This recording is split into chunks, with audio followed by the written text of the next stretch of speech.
គ្នាយើងណាខ្លះទទួលបានជាមួយឈុតស្រីនេះគ្នាចំណុចនេះទទួលបានហើយជាមួយនឹងឈុតស្រីនេះតោះនេះគ្នាគឺថាទទួលបានជាមួយឈុតស្រីហើយស្រស់ស្អាតណាស់មែនតើ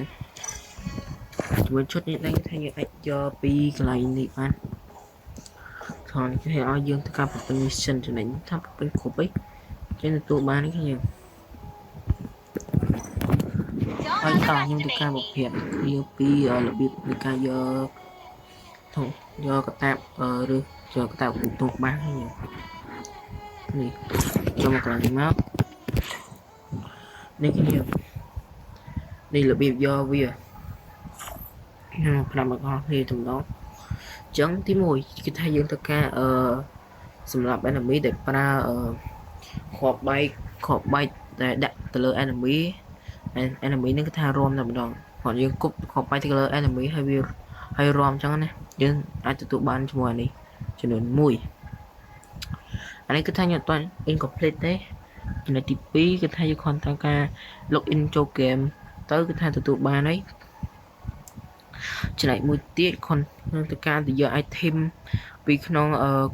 អំពូលភ្លើង club គ្នាចំណុចមួយទៀតគឺថារំនៅកន្លែងឡានគ្នាកន្លែងឡានក្នុងវគ្គ rank គ្នាចំណុចទី3នេះគឺថាយកបានប្រាប់ដល់គ្នាទេគឺយើងមើលខ្លួនឯងទៅ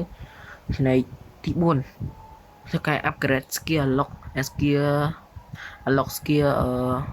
ជំនួយឈាម skill ទៅឡើងឈាមមក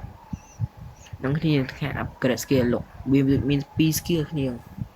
skill ទី1ជំនួយនេះល្បឿន skill ទី2ជំនួយឈាម20 XP ចំនួន2ទៀតទៅខាយលេង rank ចំនួនជាមួយនឹង CS rank បានចំនួន3ដងទៅគឺធ្វើបានហើយហើយកតាមួយនេះគឺថាខ្ញុំអត់តន់យកបានដែរនេះខ្ញុំត្រូវការភ្លេច permission គេអញ្ចឹងណា mission មកគេច្រឡំចំនួនខ្ញុំត្រូវការតែ2ត្រូវការតែ2អានេះចំនួន2ទៀតទទួលបានជាមួយកតាបនេះតាមវាលយដូចគ្នាដែរតោះឥឡូវថាខ្ញុំត្រូវការ permission complete វាអា housing ដើម្បីយកកតាបនេះហើយខ្ញុំប្រាប់គ្នាទៅតាមក្រោយអូខេអញ្ចឹង let's go